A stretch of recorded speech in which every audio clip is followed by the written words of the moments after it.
Euh, les gars, c'est qui le mec là? Je sais pas, mais on s'en fout en fait. Regarde, Jonathan, il dort. Bah ouais, mais Il dort. Jonathan, hein. Il se réveille vite par contre, hein. Ah, on est en direct là? Bah ouais, ça a commencé. L'émission a commencé. L'émission a commencé. C'est méta. Ça va, Simon? Bah ça va jusqu'à que tu te réveilles, je crois. C'est un peu long ce cinéma. Marie, ça va? T'as froid? Hugo? oh, ouais, je prends. Bah, Nino? Mais tu T'as changé remarques quelque pas chose, T'as coupé tes cheveux. Non, T'as mis une cravate? j'ai un masque. C'est pour la nuit en enfer. Ah ok. Peut-être temps d'aller dormir. Bon, générique.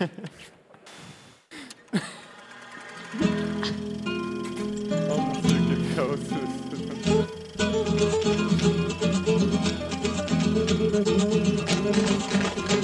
Ah, il y a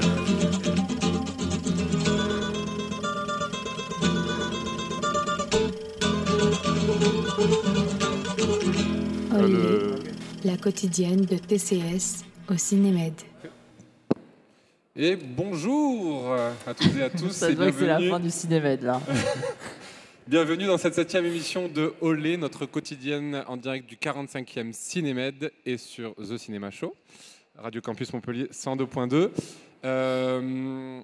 Chaque jour, on vous propose un rapide débrief de tout ce qui s'est déroulé hier soir et aujourd'hui au Cinémed. Et pour m'accompagner comme chaque soir, une équipe, les derniers des Mohicans, j'ai envie de dire, les derniers survivants. Marie, Simon, Hugo et Nino, comment ça va? ça va. Ça va. Oui, j'ai deux micros, me demandez pas pourquoi. Mais t'es stylé comme ça, t'es stylé. J'ai hâte de voir tout à l'heure quand il y aura l'invité comment on va se démerder et tout ça. Écoute, on verra bien. Pour ce nouvel Olé, nous accueillerons Dominique Cabrera, la réalisatrice de documentaire Bonjour Monsieur Comolli, présenté en séance spéciale. Et nous terminerons l'émission par le quiz concocté par Marie, ainsi que le programme de la soirée et de la dernière journée du Cinémed. Car oui, toutes les bonnes choses ont une fin. Pour non. Hop là. Comment vous sentez cette dernière journée du festival demain? Bah dure et longue, j'ai l'impression, parce que vu comme c'est parti. C'est parti sur les chapeaux de roue. Donc je sais que Marie attend les petits fours avec impatience pour la dernière soirée de demain. Là, il lui faudra plus que des petits fours, je crois. Bon, trêve de plaisanterie, débutons ce 7e épisode de Olé avec le débrief.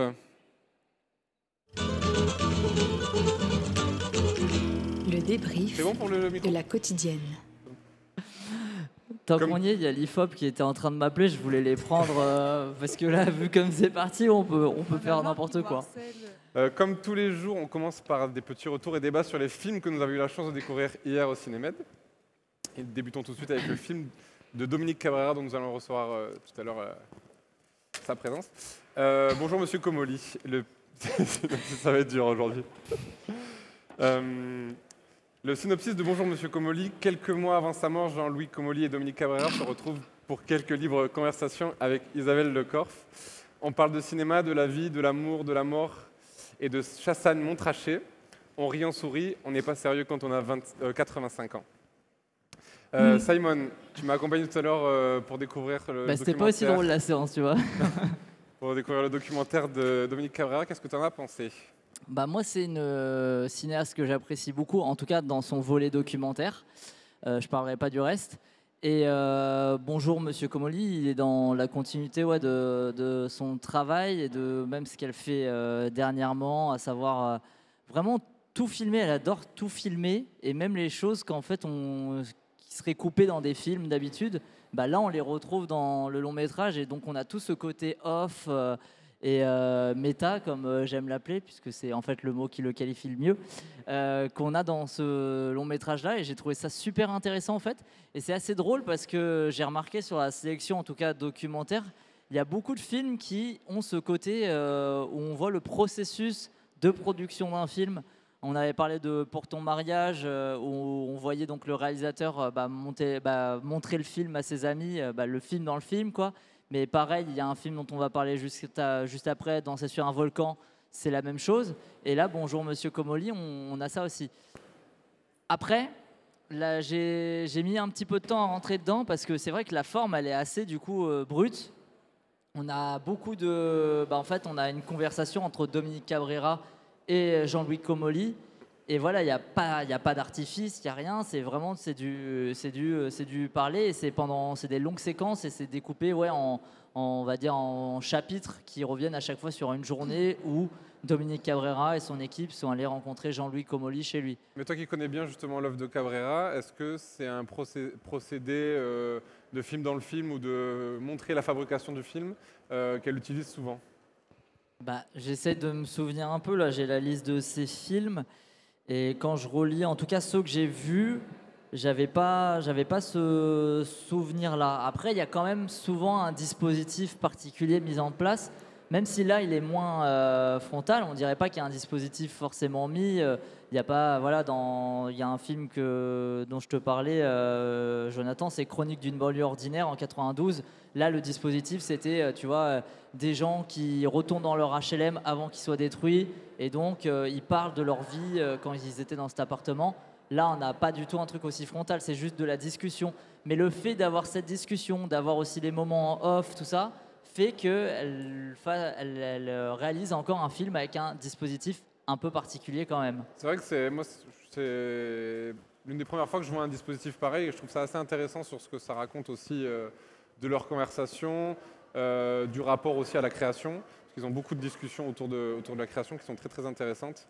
Et donc je trouve que ça rapporte quelque chose et à la fois de la création et à la fois de la vie et qui donne vraiment une sensation d'authenticité que je trouve vraiment remarquable et qui m'a assez séduit dans le film. C'est assez, oui, et puis c'est assez touchant, puis voir en fait, mais elle l'expliquait en introduction de la séance et je pense qu'elle nous en reparlera sur le plateau, mais le fait que voilà, Jean-Louis Comolli, quand le film est réalisé, il sait que c'est déjà perdu d'avance et qu'il va bientôt mourir, on ne sait pas quand, mais il va mourir un moment, et du coup c'est lui qui veut cette trace-là.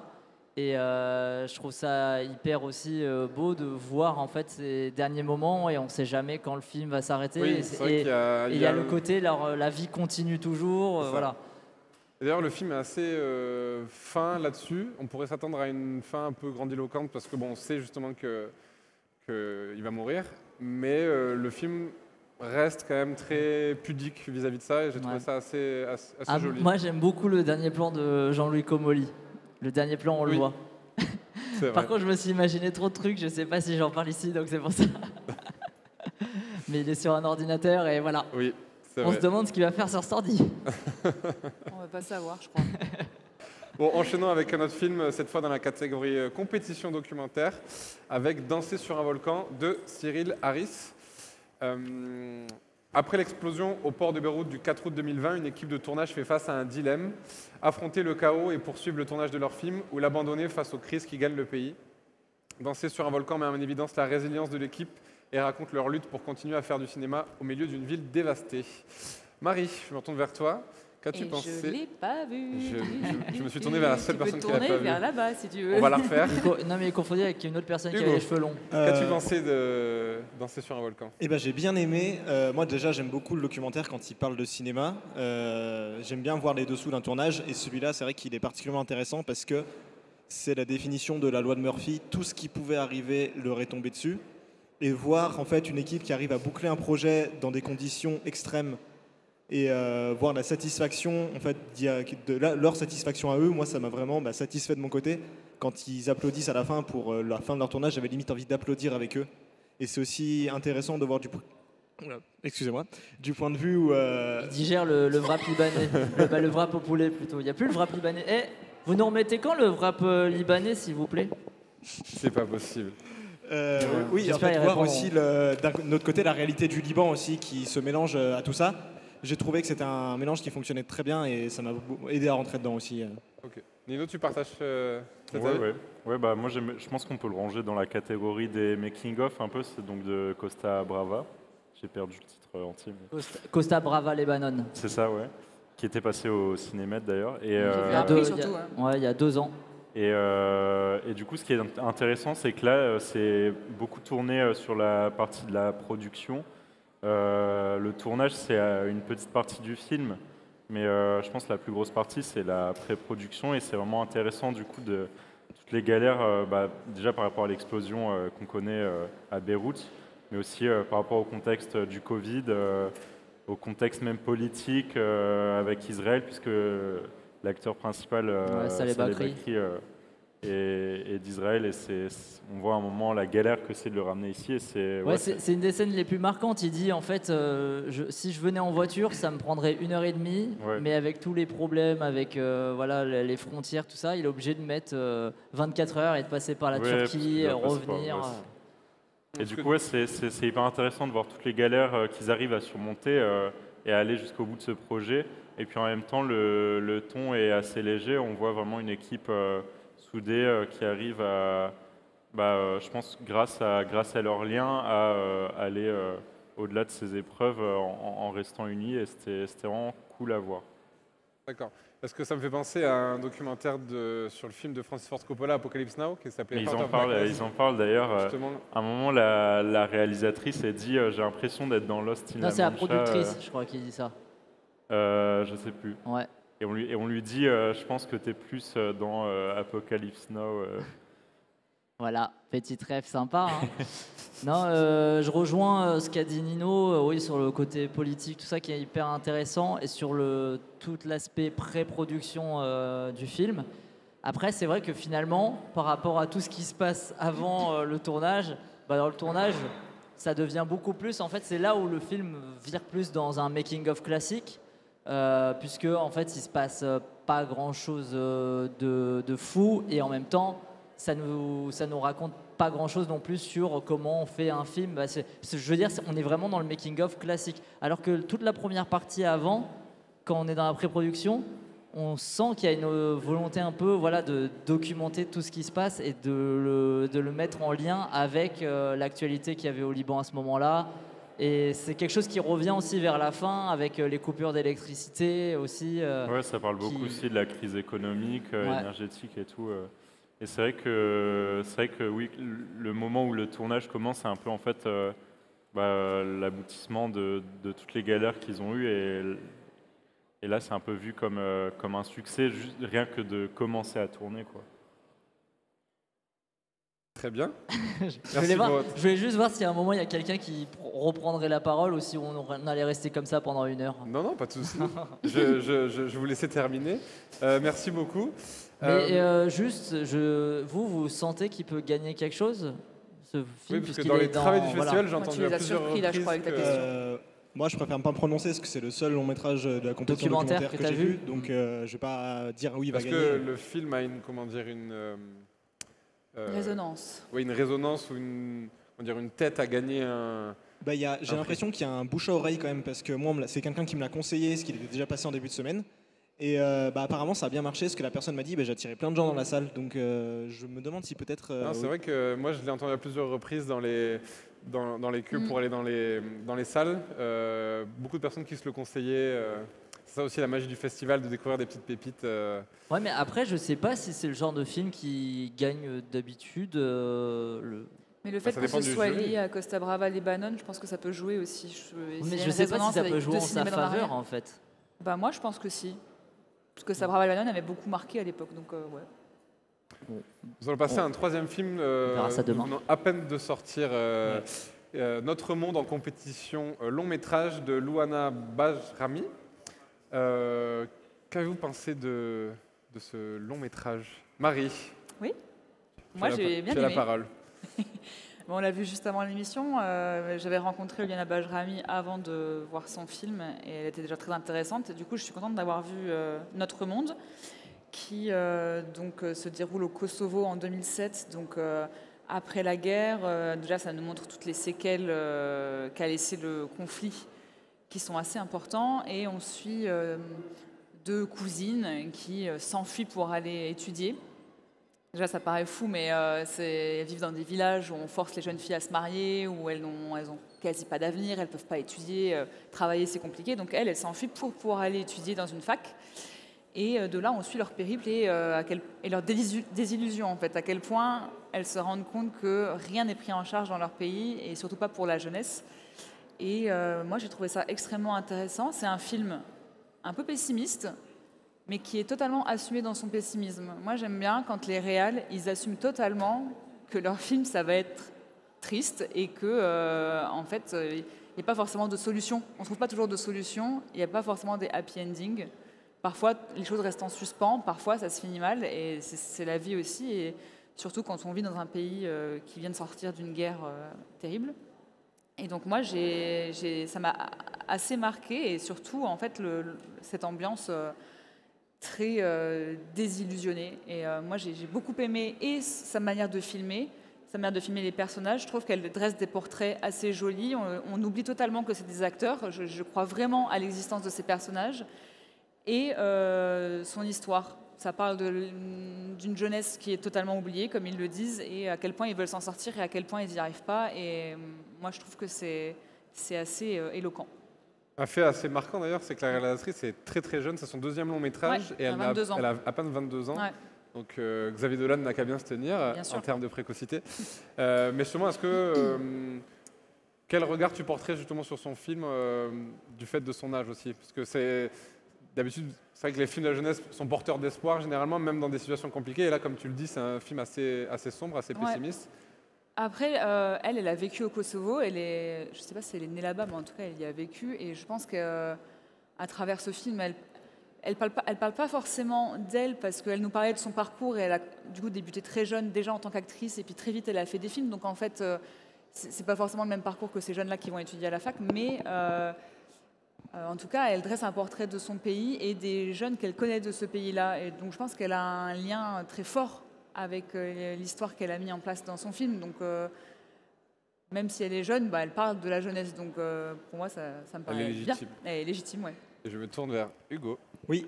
Qu'as-tu pensé de Notre Monde? Moi, j'ai beaucoup aimé aussi. Déjà, ouais, je connais mal le contexte de l'époque, malheureusement. J'aurais peut-être dû me renseigner un peu plus avant de voir le film. Mais parce que c'est pas non plus très renseigné là-dessus. Un contexte de guerre et d'indépendance. Voilà, c'est pas quelque chose que je connais très bien. J'aurais dû m'intéresser. Mais ouais, j'ai bien aimé le film. Il montre aussi une réalité pour la jeunesse et cette volonté aussi de s'échapper de cette réalité. Et moi, ouais, c'est une histoire qui m'a touché en fait là-dessus. J'avais envie de suivre ces personnages et de comprendre où elles allaient.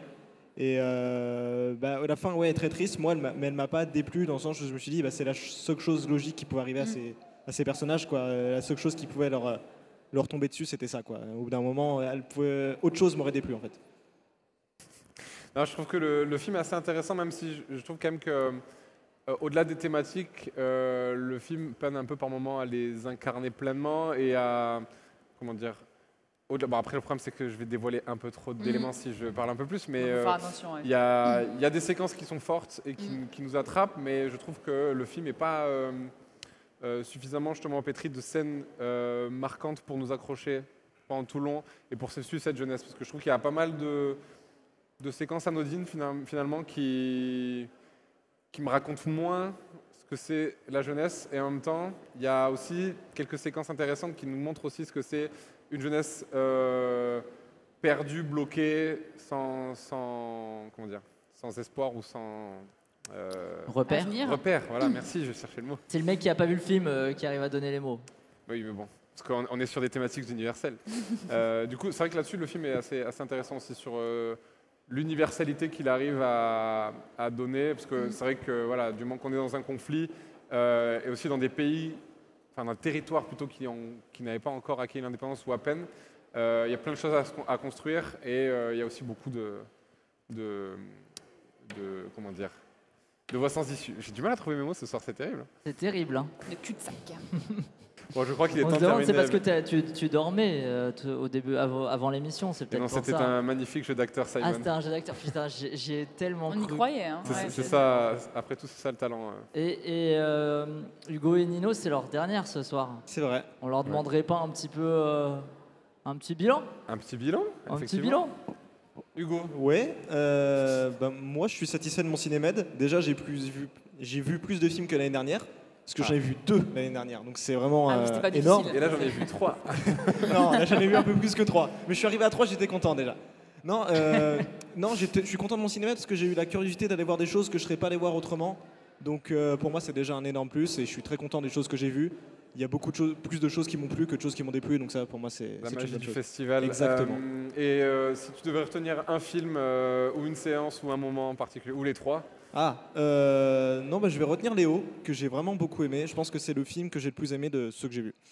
Léo Le qui film était- d'animation d'animation. au Centre Rabelais, là. Exactement. Par un des gars qui a travaillé sur Ratatouille. Voilà.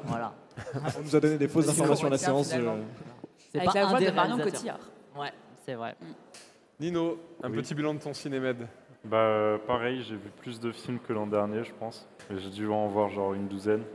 Et j'ai beaucoup aimé, je me suis beaucoup tourné après vers des rétrospectives, notamment Ettore Scola. Ouais, on a remarqué. Tu nous l'avais jamais dit, tiens. Franchement, Ben voilà, c'est suis pour ça que je me suis dis, je vais en surpris. parler. Et puis même les films, j'ai vraiment découvert des super films. Et puis comme d'habitude, il y a vraiment une très bonne ambiance ici. Et puis l'émission, quoi. Oui, L'émission l'émission. est sympa. L'émission, évidemment. Et un film- ses intros de qualité. Avec ses intros de qualité. Qui sont Ah, tes ça, idées c'est vraiment le. Oh, il se dédouane. C'est la plus bas. gros- c'est vraiment le gros glow-up Ça, par rapport à c'est- l'an ouais. dernier, c'est les intros du cinéma chaud, quoi. C'est vrai. Beaucoup de travail en amont. Et si tu devais retenir un film Un La film, sélection. je pense que ça va être comme ce que j'ai dit mercredi. Mais Ça n'a c'est pas changé depuis, Nous c'est nous ça. sommes tant aimés d'Ettore Scola. qui repasse d'ailleurs ce soir au Ah, cinéma ben, Nestor Burma. si vous n'avez pas d'autres choses prévues, il faut aller le découvrir. C'est vrai que c'est une belle et grande fresque dans l'Italie. Par contre, il faut aller à Nestor Burma, quoi. Ouais. C'est un peu Ah oui. à l'autre bout, Je sais même pas où c'est, j'y suis jamais c'est allé. le quartier bout de la map. Seine-Neuve. Ah oui, c'est pas à côté. un peu. Et il y a parce que le le petit marché à cinéma côté de- et tout. Il y a un petit marché là-bas. Ouais, c'est mignon par à là-bas. Celle-Neuve. Non, mais ça prouve aussi que le cinéma comment dire, Et hors les murs. et hors les murs, exactement, comme son nom l'indique. Conquérir toute la ville. Et on peut découvrir donc du cinémed dans toute la ville. Et c'est puis la nuit plutôt en enfer, pas du mal. coup, ce soir à l'Utopia. Oui, Mais ça, c'est dans on va en aujourd'hui au parler. cinéma, normalement. Ouais. Si vous voulez, on refera un point sur le quartier Celle-Neuve et le quartier Boutonnier. Non, Université tout à l'heure. Ouais. Voilà, pour savoir où sont les salles en Quels question. sont les meilleurs quartiers de Montpellier pendant le cinémed? Top 3.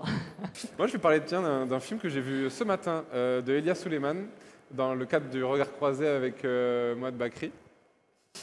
Un film assez étonnant sur le conflit israélo-palestinien, donc très d'actualité, malheureusement. Et c'est un film, je ne sais pas si vous avez déjà vu des films d'Elia Suleiman. Je Non. sais qu'il avait fait sensation à Cannes pour It Must Be Heaven. Si, je l'ai vu ça en fait. Voilà. Autant Ça, pour c'est moi. pas bon signe. Hein.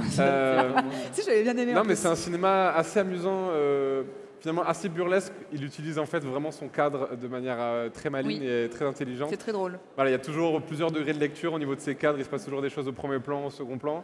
Un peu tatiesque, si je peux me permettre l'expression. Mais permets-toi.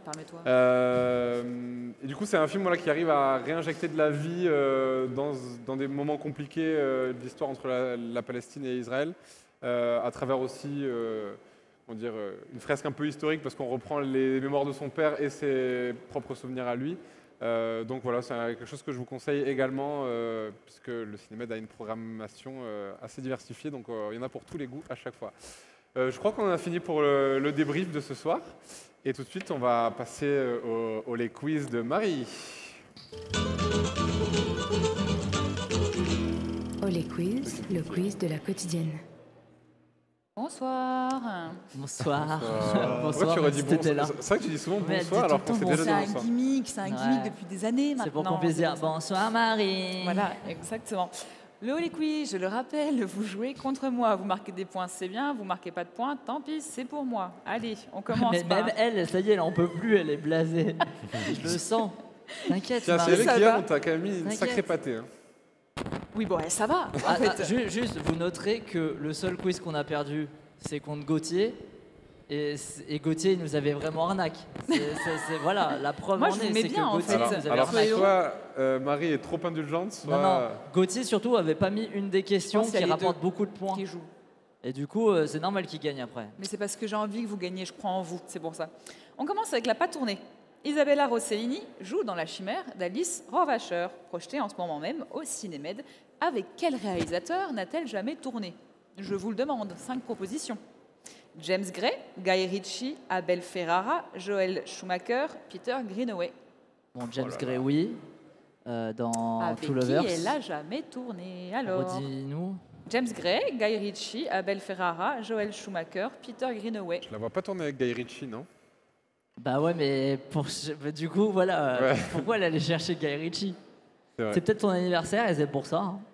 Joyeux anniversaire à Guy Ritchie qui viendra jamais au cinémètre Bon sûrement. anniversaire à Ouais, Guy. bon anniversaire, ouais. Amine. Qu'est-ce Bon, que vous en vous- pensez? Ouais. Moi, je n'ai aucune idée. Moi non plus. Eh ben, Ah très bien. donc vous On voulez est- pas participer quand vous J'avoue, avez et pas franchement, ce genre, il y a bah, zéro ambiance là. Hein. Allez. Bon, on bah, toi en tu est où, voulais là Guy Ritchie. Bah, je sais pas, par défaut, mais... Oi, oi, oi, oi, oi. Bon, Après, il bah, en a Guy fait Ritchie, allez, hein. ok, je note. James Gray, c'est dans Two Lovers. Two Lovers, évidemment. Chef-d'œuvre. Peter Greenaway, dans The Tool Sloopers Suitcases, Part 1, The Mob Story. Chef-d'œuvre.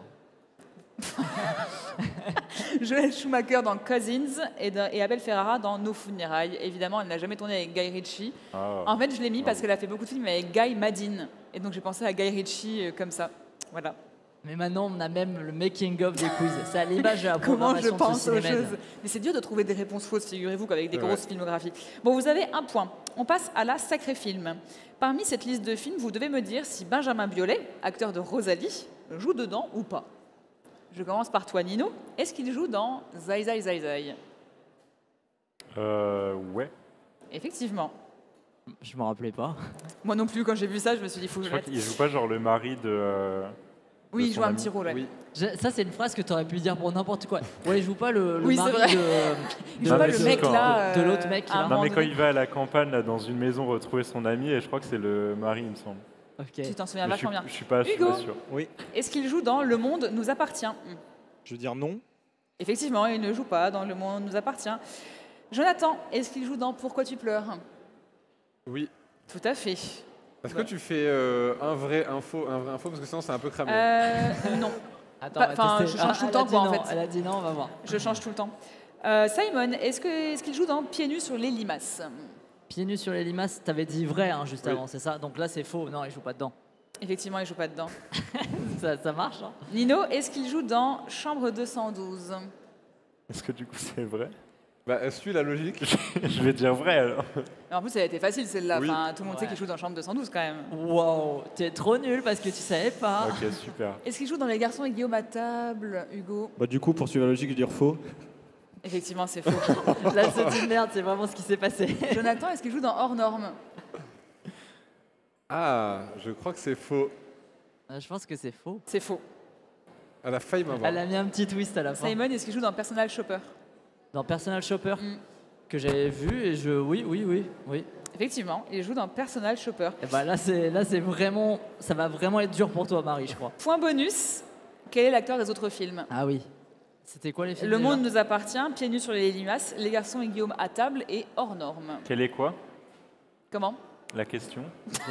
Chiara C'est Mastroianni. qui l'acteur des Chiara autres Mastroianni. films que j'ai choisi? Ah, L'acteur ouais. commun aux autres films. Je dirais Chiara Mastroianni. Vous validez ou... Moi, je vais Attends, chercher. attends, elle a dit acteur, elle a pas dit C'est vrai que j'ai actrice. dit acteur en Tu plus. peux donc c'est redire, acteur. tu Oui, peux c'est un redire acteur. les films? Le monde nous appartient, Pieds nus sur les quoi, limaces, Le monde Les nous Garçons appartient et Guillaume à table et Hors Normes. C'est quoi le monde nous appartient? Moi, j'avais Demain nous appartient en tête, donc rien à voir. C'est le Toi, film casse-toi. de Romain Gavras ou pas du tout? Non, ça c'est le monde Non, des ça c'est tatouages. le monde des tatouages. Ok, bah je sais pas alors. Mais ça doit être genre Reda Kateb ou un truc comme ça, tu vois. Ou Reda Kateb. dans Guillaume et... Kateb. Dans Pieds nus sur les limaces, je suis pas sûr. Bon bah alors Vincent Cassel. Non. Dans Hors Normes, il n'y a pas 1000 acteurs. Il y a peut-être Mathieu Amalric, ou je sais pas, tu vois. Bon, il va falloir me donner une réponse parce qu'en fait, on est qu'à la deuxième question. Mathieu hein. Amalric, il ressemble un peu à Benjamin Biolay. Elle Non, a dû mais se j'y dire, crois pas, j'y crois elle pas. a dû se dire, ouais, C'est un acteur, hein. sur Mais un l'actrice, délire. Un acteur, oui. sur un c'est pas- délire. Guillaume Gallienne, il est pas dans. Bah si, il est dans, il est Dans dans... Non, Bon, dans les gars, Hors si Normes, vous voulez je crois discuter, pas. on le fera en off. Non hein. mais parce que si on a le temps là. Non mais n'était pas encore là. Cassel, pourquoi pas? C'est ça Vincent, Non, c'est pas ça, je sais pas. Vincent Cassel. Non, Moi je Non, partirais mais sur Mathieu ça. Amalric. Bah, Mathieu Amalric, allez. On va Amalric, jamais alors. s'en Allez, sortir. Amalric. Allez. Ah, vous m'avez dit quoi du coup? C'est quoi la Mathieu réponse? Amalric. Non. C'était Reda Kateb. Et voilà. Allez, vas-y, moi je casse. Moi je peux pas me casser. Très bien, Simon. pas un Rassieds-toi, bon acteur, on y a rassieds-toi. pas cru. C'est mon Je suis premier obligé de point, rester ça va, là. vous êtes à 9, j'en ai un, c'est bon, tout va bien. On passe à la question en Méditerranée. Où se passe l'action de Nos Soleils de Carla Simone? Tossa démarre. Alcaraz, Mont-Blanc. C'est Alcaraz. Alcaraz. Ouais. Je crois que c'est Alcaraz. Parce Ouais. que je me rappelle grâce au Non, mais- joueur de tennis. D'accord. Très bon joueur de tennis, par ailleurs. Carlos Nino, Alcaraz. Nino, tu es d'accord, tu valides? Moi, j'ai dormi, donc... D'accord, super. Oui, c'était Alcaraz, absolument. Quel était le pourcentage que je tombe sur une ville qui est aussi le nom d'un mec qui joue au tennis? J'en sais Ouais, rien, ouais. mais en tout cas, vous passez à 10. C'est un grand fan de l'émission en plus, donc il nous écoute. Donc Carlos, vamos. Super. On passe au duel time facile, donc. Question. Là, tu vas pouvoir nous faire les deux, je crois. Très bien. Quel est le rôle de Cyril Harris, réalisateur de Danser sur un volcan, sur Costa Brava, Lebanon? Est-ce qu'il était chef-op, monteur, Il aurait pu le faire producteur tranquille, lui-même. ou décorateur? Nino Les monteurs. Ouais, je valide. Absolument. Il est monteur, tout à fait. Vous passez à 13. Vous voulez que je vous fasse la dernière? Allez, Bah, on fait comme il dit Florent, qui tout double. Hein. allez, tu sais quoi, on T'es est la joueurs. seule personne au monde qui dit qui tout double. Qui tout d'ailleurs. double, ça J'ai veut jamais dire entendu quoi parler de ça. Que si on perd, Si on tu perd, gagnes. Vous perdez tout le quiz. ouais. Oh là là Donc là on là. a fait toutes les questions. C'est la avant, question de la rien. mort, en fait. Ok, alors question. Quel est... Tu fermes ton programme, s'il te plaît, Jonathan. Toi aussi, hop. On n'est Quel- pas des tricheurs. Oui, oui, oui. Quelle est la date de l'explosion du port de Beyrouth évoquée dans Danser sur un volcan? Je l'ai. Août 2020. Non, non Le c'est en 4 août. août. Le 4 août 2020. 4 août, on le fait en cash. 4 août de quelle année, pardon? 2020. 2020. Attends, 2020 Oui, 2020. oui, oui, 4 2020. août 2020. 2020. C'est pas 2021 Non, non, c'est Non, non, pas Ah, ouais. 2020, oui, 2020. Bah oui, le film est sorti en 2021. Oui, oui. Oui, tout à fait, le 4 août 2020. Bravo, vous gagnez ce quiz. Et Oh, regarde la main. à quel point j'ai pas triché, il était là et je l'ai même pas vu. Mais je m'en suis souvenu Super, de bah, ma Non, bah, c'est bien, mémotechnique. c'est bien, bravo. Je vous félicite. Ouais. En fait, je confirme, tes questions sont plus simples, je pense. Tu veux nous Bah, faire gagner, t'es En même temps, vraiment c'est un gentil. oh les quiz, hein. C'est pas un. Ouais, c'est pas un quiz. vrai quiz, c'est ça. Alors Je que vous aime Gauthier, bien. c'est vraiment un bâtard. Gauthier, si je te revois, Je te t'es mort. pète la gueule.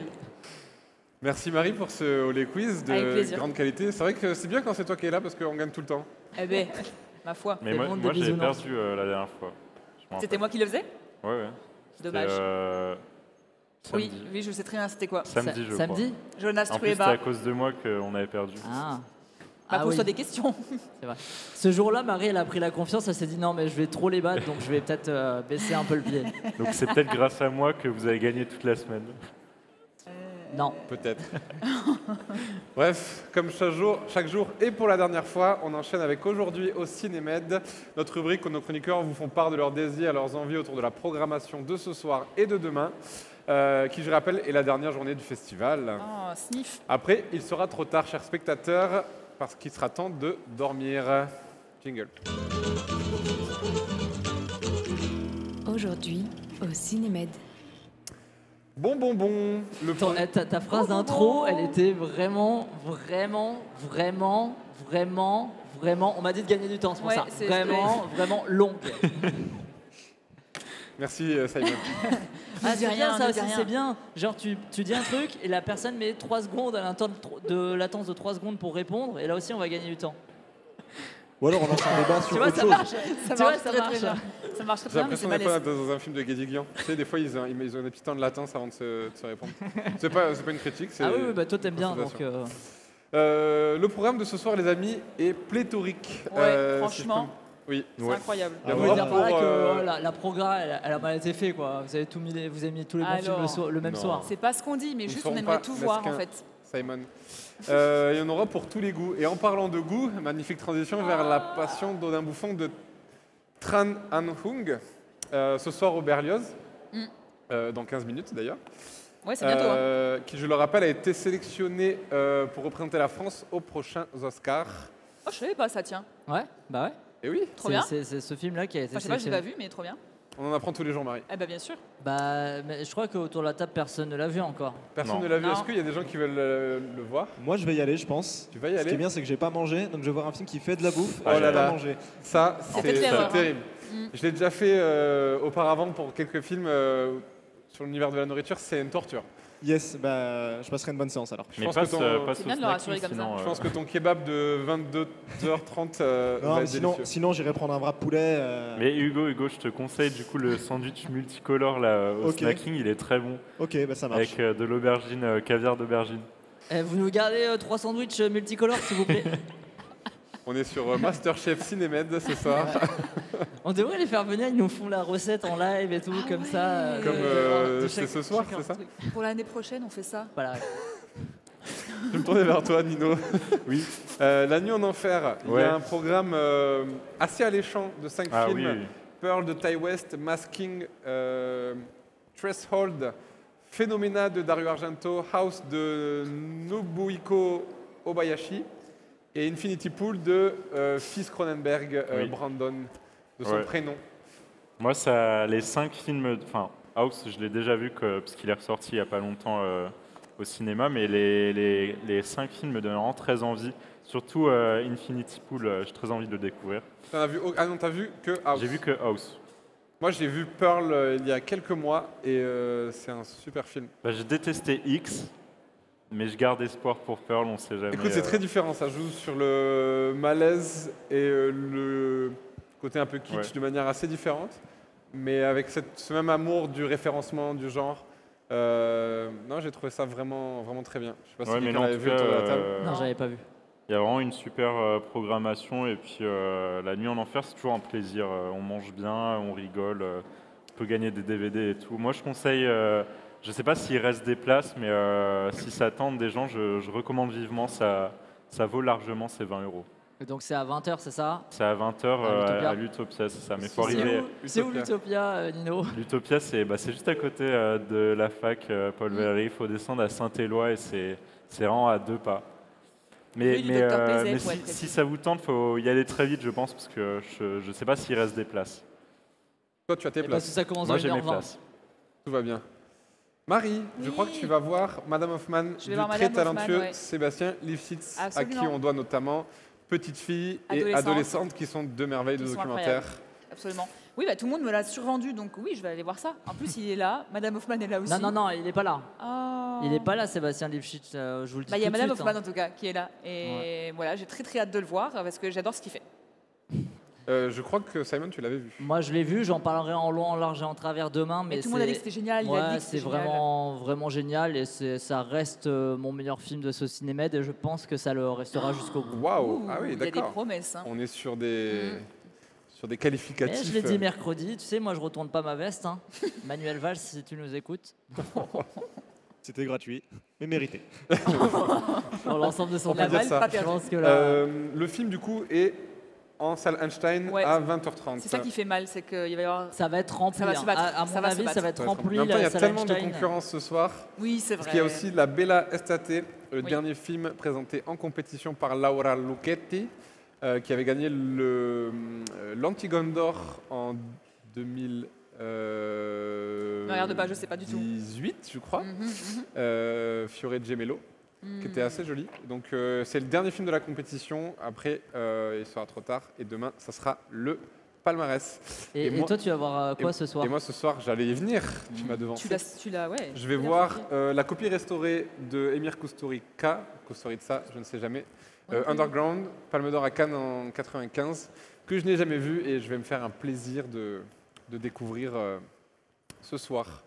Est-ce que quelqu'un l'a vu autour de cette table d'ailleurs? Ouais, je l'ai vu, il est incroyable. Je l'ai vu aussi, j'ai vu la copie restaurée à Cannes, au ciné de la plage en plus, sur les transats. On était bien installé, c'est 2h50, mais c'était vraiment un super film. Alors que lui va se voir ça au centre Rabelais. C'est pas la même ambiance. Ça va peut-être être un peu plus compliqué. Ça sera moins cocotier et sable, mais ma foi, on est dans une salle de cinéma, après tout. Oui, essaye de ne pas te mettre genre trop en haut, parce qu'il fait très chaud en haut. Ah, merci. Non, mais moi, je suis pas de la team qui se met en haut. Moi, j'aime bien être devant, au milieu. Mais vaut mieux sur un côté si tu as des grandes jambes. C'est pas très grave. D'accord. Pour Kusturica, on peut souffrir. J'avais découvert ici même sur ce Cinémed Le Temps des Gitans, qui était un magnifique chef-d'œuvre. Donc le Cinémed me fait découvrir du Kusturica pour mon grand bonheur. On va passer à la journée de demain, les amis, non? Oui. Demain, dernière journée, samedi 28 octobre. Qu'est-ce qui vous tente dans le programme du jour? Plein de choses en vrai. Alors moi, pour des raisons de travail, je pourrais assister qu'à la clôture, et encore, peut-être qu'au film, donc on va voir. Mais j'espère pouvoir au moins être au dernier film du Cinémed. Qui, on le rappelle, jamais vu. Par clôture, il entendait le buffet. Hein. Oui, oui, bien sûr. Oui, et l'after derrière. sachant que Bah, c'est... on peut dire rapidement quand même ce qu'il y a. Oui, oui, bien sûr. Après Dodin, je voulais faire une petite blague, mais tu m'as coupé. Après Dodin bouffant, tu auras encore plus la dalle pour le buffet de demain. Merci. Et maintenant que tu le dis comme ça, c'est vraiment nul en fait. Oui. C'est Ouais, sans le contexte, ça marche pas. c'est ça- le genre de blague où tu t'en rends. C'est quand C'est tu au moment où l'as tu l'as dit que je me tu suis rendu t'en- compte que tu te c'était rends nul. compte, Oui, ouais. écoute, Ouais, on peut ouais. pas être parfait. Ça, c'est vrai. Qu'est-ce que Marie? Oui, bien sûr. Moi, je vais aller voir Mères Anonymes à 11h, qui dure 30 minutes. C'est dans les programmes Arte. Voilà. Je sens que. Non, oui, non, oui, oui, oui. je t'écoute. Ok. Et puis j'ai envie d'enchaîner avec Été 93, puisque tout le monde l'a vu sauf moi, et tout le monde me dit que c'est Et génial. je ne l'ai pas vu et je serai avec toi demain dans la salle. Ça fait plaisir. Moi, Rien d'autre du coup, Ah, ça y est, après 14h, il n'y a plus personne. Mais moi, je voulais aller voir. Il y a du cinéma, il y a du Ettore Scola, il y a le bal à Narimen, 14h. Non, mais il y a 14h, pas forcément. L'ouverture du mois du film documentaire. Oui, mais en fait, arrête de me. Tu me fais peur là. Pourquoi? Parce que je vais pas voir de film à ce moment-là, c'est tout. Ah. Pourquoi tu peux pas voir de film à ce moment-là, à 14h? Mais écoute, je vais pas te raconter ma vie à l'antenne, excuse-moi. Ah, ok, pardon. Je pensais qu'on pouvait tous raconter dans cette émission, apparemment non. Simon. on a déjà raconté trop de choses, je pense. Moi, demain, je vous conseille d'aller voir quand même Chien de la Casse, si vous l'avez pas vu, au centre Rabelais. Moi, je voulais trop. Voilà, à 10h. Sinon, peut-être, ouais, T93, du coup, de Carla Simone, que je n'ai pas vu, même si, encore une fois, Nos Soleils, bon. Mais tout le monde dit Voilà. que c'est génial, Été 93, Simon. Mais Florent a dit que c'était un peu pareil que Nos Soleils, en vrai. Ah. Ah. Mais peut-être un peu mieux, il m'a dit. Donc bon, Oh, purée. on verra. On est précis dans le cinéma show, c'est ça qui est bien. Ouais. Sinon, ouais, non. Après, la clôture va vite arriver. Donc nous, on a une émission à faire avant. Il y aura le jury, tout ça. Donc on peut pas aller voir tous les films de l'après-midi. Mais il y a un c'est film ça, de Laure Pradal qui donne très envie. On peut pas pour l'émission, pas aller le voir. mais ça donne très envie. Ouais. Donc c'est celui que tu as cité, Narimen, un ouais. documentaire. Voilà. Je me tourne vers Nino. Bah, tourne-toi vers moi. Il regardait pas du tout. En regardant là-bas. Parce qu'on me glisse des petits... Des petites informations, des petites donc informations. on s'en fout de Nino. Non, mais moi, du coup, je vais aller voir Knight Island, je pense. Knight Island. Nid. Nit. Ah, mais toi, ta journée, elle commence à Nit. 14h. C'est à 14h. Mais Tu vois, permet de en juger fait, les on gens. se relaie. Ah bah, c'est si pour tu fais la Je nuit en juge les enfer journées la des veille. gens. Oui, je vois. Moi, je vais dormir le matin de Ah, mais oui, 9h c'est vrai, à j'avais oublié. 9h, 13h, je vais J'avais dormir. oublié. Et après, j'irai voir Night Island, ça a l'air marrant. Ça se passe dans un. Enfin, c'est un documentaire dans un jeu vidéo. C'est vrai que ça a l'air marrant. Encore alors- un documentaire dans un jeu vidéo? Ouais, franchement, c'est thématique cette année. Ouais, il y a déjà eu Bac à sable qu'on m'a recommandé, que je n'ai pas vu, Ouais. mais j'espère avoir l'occasion de le voir un jour. Et au passage, je recommanderais Mon ami robot, qui passe aussi à 14h, que j'ai pu voir à Annecy et qui est vraiment super. C'est un film d'animation sans dialogue sur l'amitié entre un chien un peu dépressif, un peu solitaire et tout, et un robot. Et c'est très touchant et voilà, je le recommande. Ok. Amenez vos enfants là-bas. Et pour petits et grands, parce Et que vos l'animation, chiens. ce n'est pas Petits et que grands. pour les enfants. Et vos robots. Et oui. Et bah, du coup, après, la clôture avec Vivement Dimanche. De François Truffaut. Pour ma part, moi, je vais aller revoir Chien de la Casse de Jean-Baptiste Durand, qui est au jury cette année. Et je me joindrai à toi pour été 93, mais il y a aussi, en parlant du jury, Pas moi, par En effet, contre, pour s'entendre, de Pascal Elbé. à Les fait. 2 séances seront accessibles en audio description. Tout à fait, Alors ouais. c'est un en audio description. On est fait pour s'entendre. c'est Voilà, sûr. puisque Ouais. c'est la logique par rapport au film. Et Chien de la Casse, de la Casse, c'est en version écrite. Oui, Pour sourds et malentendants, voilà. exactement. Merci de la Des précision. sous-titres. C'était une précision durement amenée, mais c'est une précision quand même. Et pour ceux qui n'auraient pas encore vu d'Ettore Scola, il y a donc le bal à 14h et la terrasse à 16h. Et je crois qu'on a été complet pour une fois. Hein. De quoi? On a été complet sur le programme pour une fois. Je Hein. pense qu'on était complet. Hmm. Et je- Alors, tu sais, je lui ai passé un mot, mais n'écoutez pas.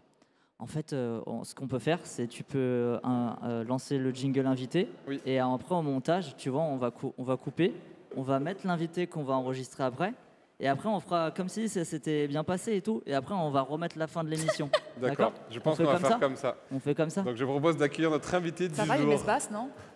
T'as parlé de moi, L'invité de la quotidienne. Et voilà.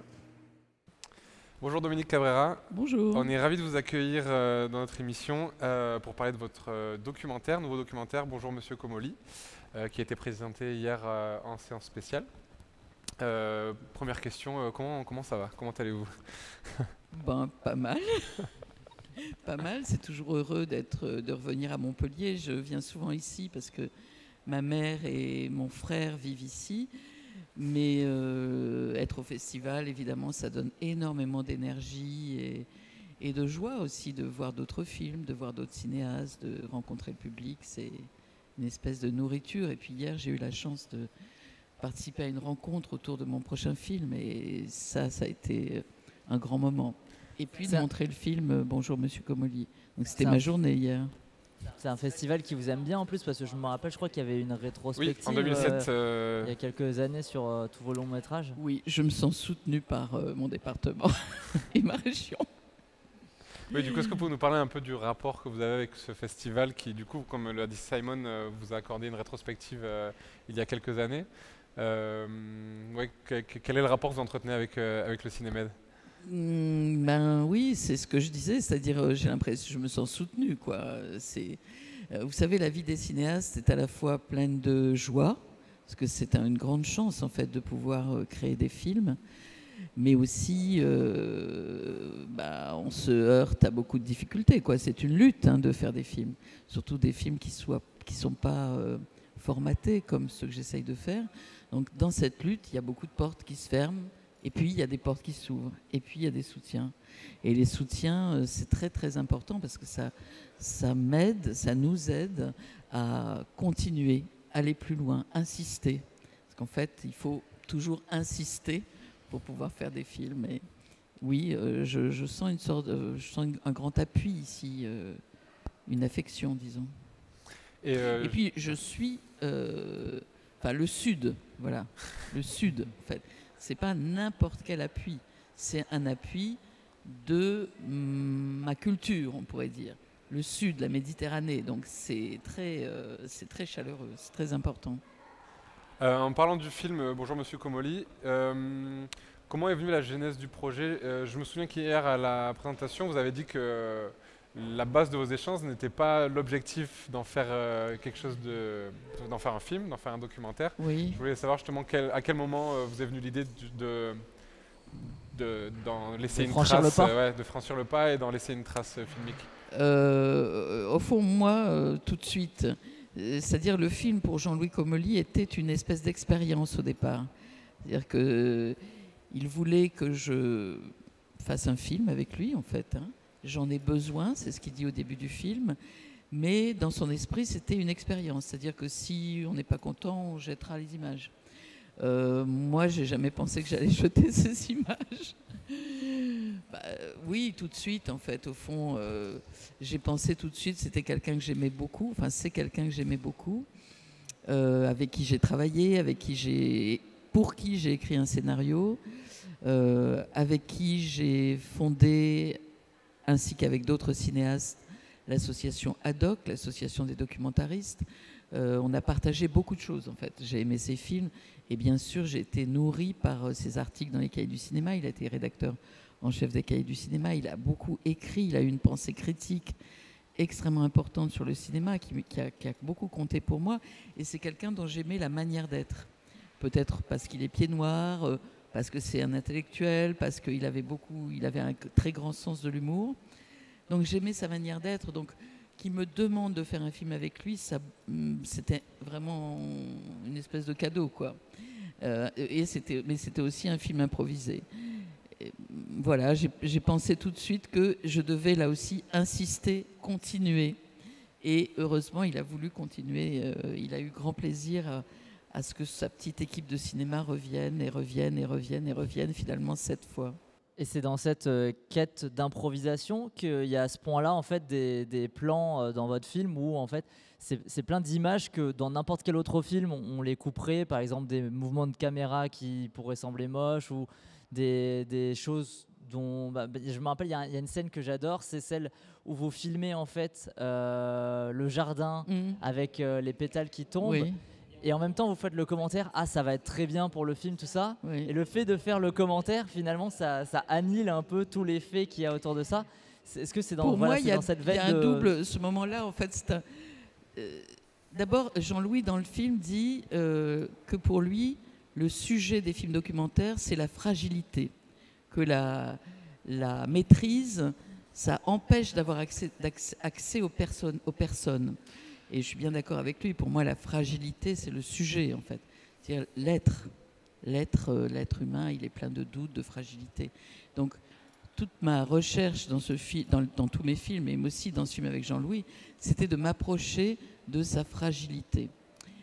Et en fait, les moments de fragilité qui étaient captés, c'était beaucoup des moments d'installation, des moments entre deux questions, des moments comme ça d'intimité, des moments où on allait boire le café, etc.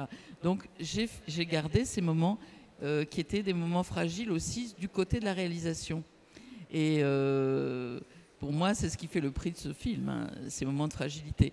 Et dans la séquence dont vous parlez, en fait, ce qui m'a intéressé dans cette séquence, c'est de montrer aux spectateurs, et d'ailleurs c'est beaucoup ce que dit Jean-Louis dans le film. Jean-Louis explique que un documentaire est mis en scène, qu'il y a une part de fiction dans le documentaire.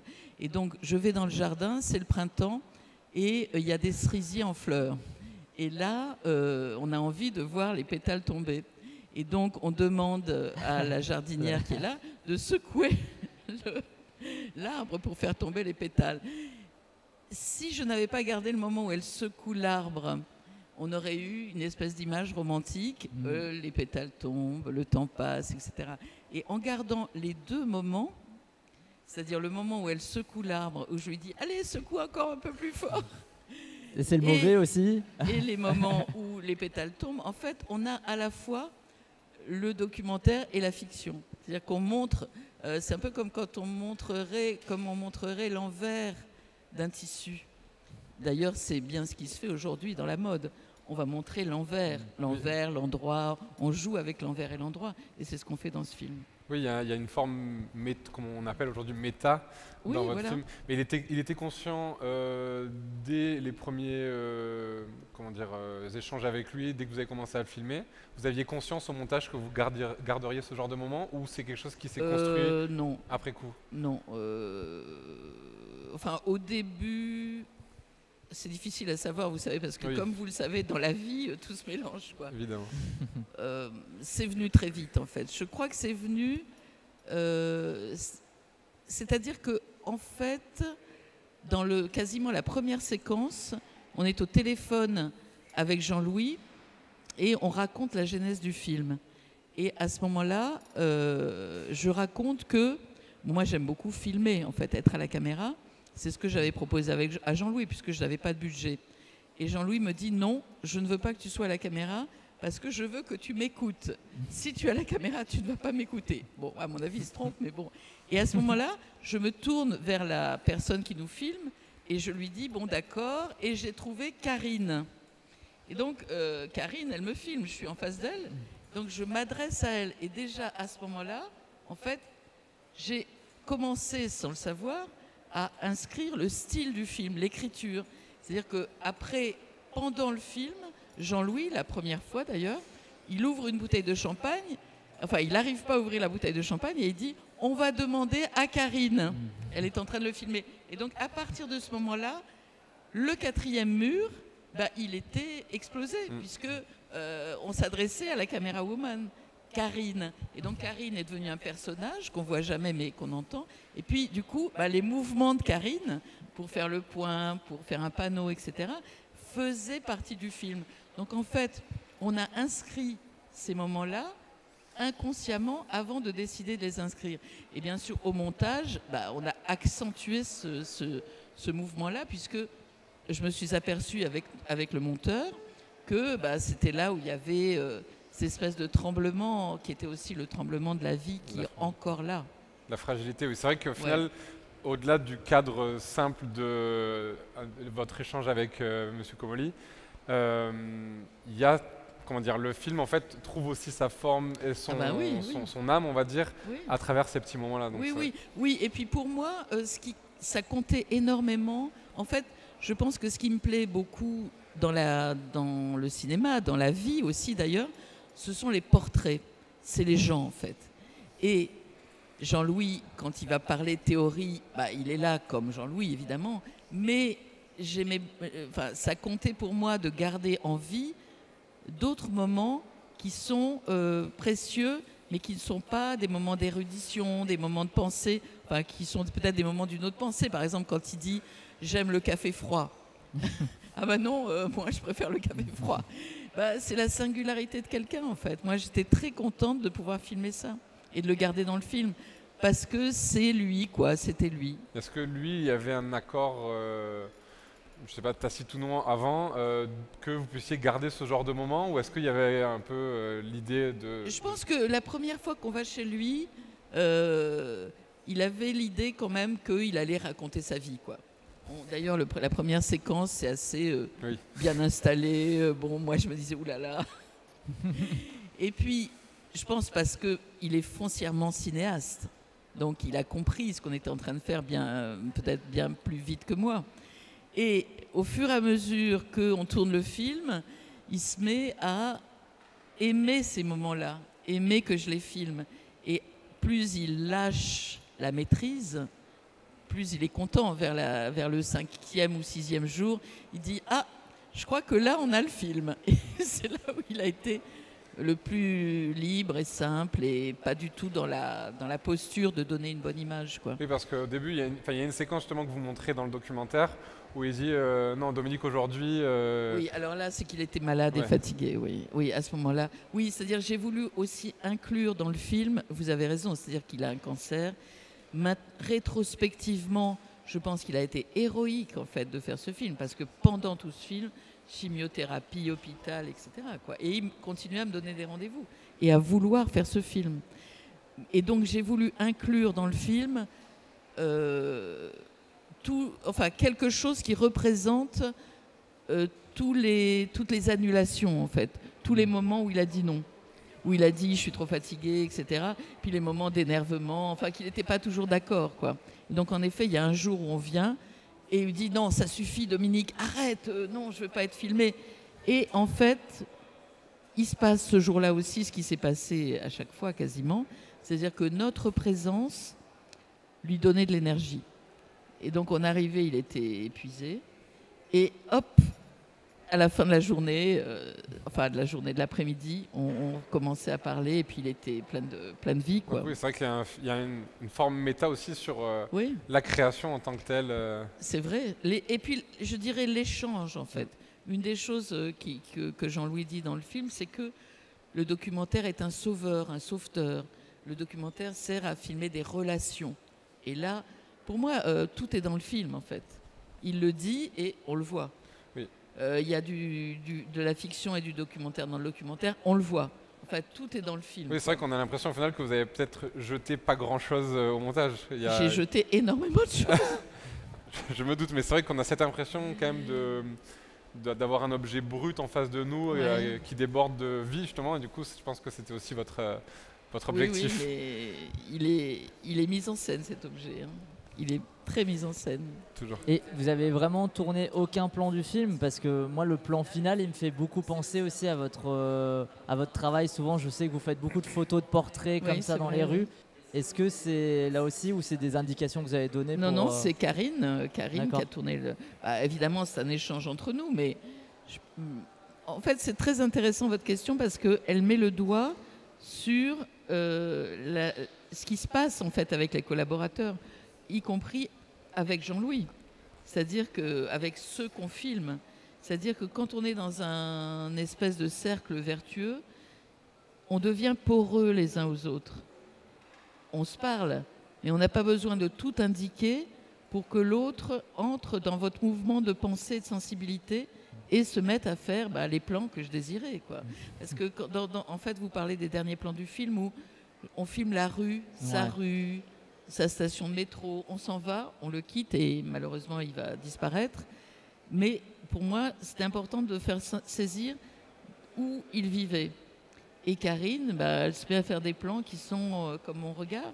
Et c'est mon regard, c'est vrai. Mais je ne suis pas là à lui dire là, on est ensemble et elle sent que ça m'intéresse, ça m'intéresse, etc. C'est vrai que je trouve qu'il y a dans cette fin, il y a beaucoup de pudeur aussi de votre part. Est-ce que vous pouvez nous en parler justement de ce choix? Je ne sais pas trop comment je peux vous en parler. Non, je trouve que c'est très fort ce dernier plan. On sentait bien que c'était la fin, hein. Mais évidemment, on pensait qu'on allait revenir. Mais je ne sais pas pourquoi, ce jour-là, c'était le dernier jour, on est resté et on a continué à filmer la rue. On n'arrivait pas à s'en aller, en fait. Vous avez senti la chose un peu, ouais. Et c'est on vrai n'arrivait pas à s'en aller. Et puis, il y avait une espèce de, d'écho pour moi, entre le sentiment de mélancolie et de tristesse, mais aussi de joie à voir la vie qui continuait, et ce qu'on voyait. C'est-à-dire, ce qu'on filmait, c'était comme si c'était l'écho de mes sentiments et de mes pensées. Il y avait comme une magie, je ne sais pas comment le décrire. On peut peut-être parler un petit peu des femmes comme les autres. Du coup, votre si retour à la fiction. Je me rappelle qu'il y a 2 ans et demi, du coup, quand je vous avais eu dans une de nos émissions, vous nous en parliez déjà. Alors, quelles sont les évolutions du projet, tout ça Donc c'est un film qui m'a été inspiré par ma maman qui vit à Montpellier et qui est une vieille dame pleine de vie, qui pourrait être... qui est invisible en fait dans la ville. Dans la ville, il y a toutes ces vieilles dames et on ne les voit pas. Et moi je me suis mise à les regarder et j'ai écrit, avec Anna Zisman qui vit ici également, j'ai écrit un scénario qui raconte quelques moments dans la vie de 2 vieilles dames qui se mettent à prendre leur vie en main et dire « je ». Alors il y en a une qui va dire « je » en affirmant au fond sa générosité, et l'autre qui va dire « je » sans mots, en projetant dans la broderie qu'elle fait son imaginaire, en explosant la reproduction des motifs. Vous voyez, dans la broderie, on va reproduire une petite maison, un abécédaire, et elle va inventer son écriture. Et donc, j'ai écrit ce projet. Et qu'est-ce qui a avancé? On a écrit une meilleure version du scénario. On a convaincu 2 actrices, Yolande Moreau et Hélène Vincent. On est en pourparlers avec ceux qui décident qu'on peut faire des films et qui donnent de l'argent. Voilà, et donc j'espère bien... Vous êtes en période de pré-production. Voilà, exact. Enfin, plutôt de production, oui. De production, oui. J'espère bien le faire l'année prochaine. Et on a été...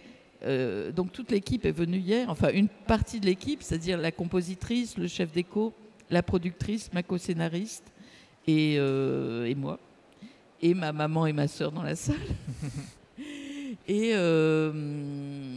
on a été, ça nous a donné un élan en fait, ça nous a donné beaucoup de force de venir ici dans cette émission qui était super bien préparée par Karim Jati pour aller plus loin et insister.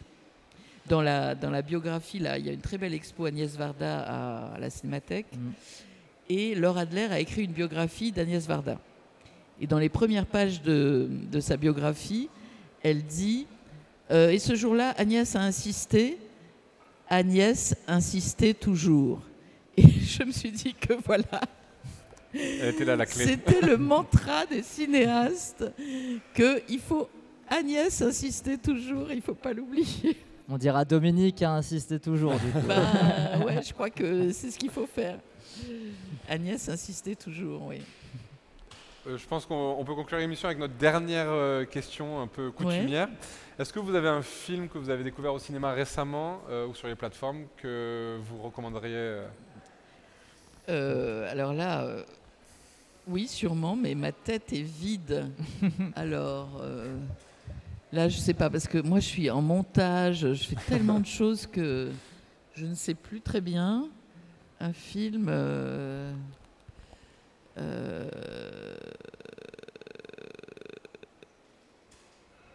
J'ai revu, mais alors c'est justement un film d'Agnès Varda, parce que comme il y a la rétrospective Agnès Varda à la Cinémathèque et l'exposition, en fait, ils m'ont demandé d'écrire sur un film d'Agnès Varda qui s'appelle Le Bonheur. Ah. Donc j'ai revu Le Bonheur, j'ai écrit sur Le Bonheur, qui est un film magnifique. Extraordinaire, oui. Extraordinaire. Vraiment, c'est le mot d'ailleurs, extraordinaire. Il ne ressemble à aucun autre. C'est vrai.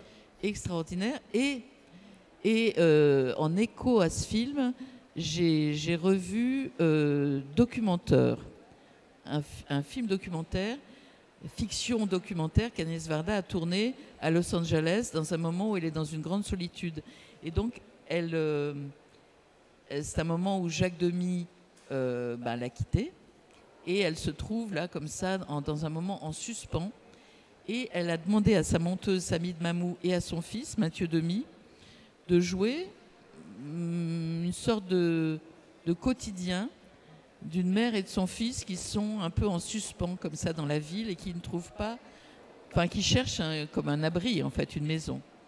Et vraiment, j'ai trouvé que c'était un film extraordinaire là aussi, très très simple, fait avec rien, mais plein de richesse, de vie, de poésie, qui m'a épatée. J'avais oublié qu'il était aussi beau. Merci beaucoup Dominique Cabrera d'être venu répondre à nos questions. Merci à vous. On rappelle donc si vous avez l'occasion de découvrir le documentaire Bonjour Monsieur Comolli. Est-ce que c'est un film qui a trouvé un distributeur? Il y a une distribution en salle qui est prévue? Pas encore, mais j'y compte. On va croiser les doigts en tout cas. Oui, bien sûr. Merci encore. Merci. C'était génial cet invité avec Dominique Cabrera. Franchement, on s'est bien amusé et tout. On a appris plein de choses. Intéressant. Ouais, Elle est passionnante. J'espère que ça va pas être plombant parce que je viens de dire on a trop rigolé, on s'est trop amusé. Non. On a bien écouté surtout. Non, c'était passionnant. Moi, j'étais dans les gradins, mais j'ai tout écouté. C'était absolument passionnant. Non, toi, t'étais déjà passion d'un bouffon. Ah oui, c'est vrai, oui. On adore le direct. On adore le direct. Est-ce qu'il ne serait pas temps de conclure cette émission? Oui. Peut-être d'aller dormir? Non, parce qu'il y a beaucoup de films à voir. Ça va pas, non?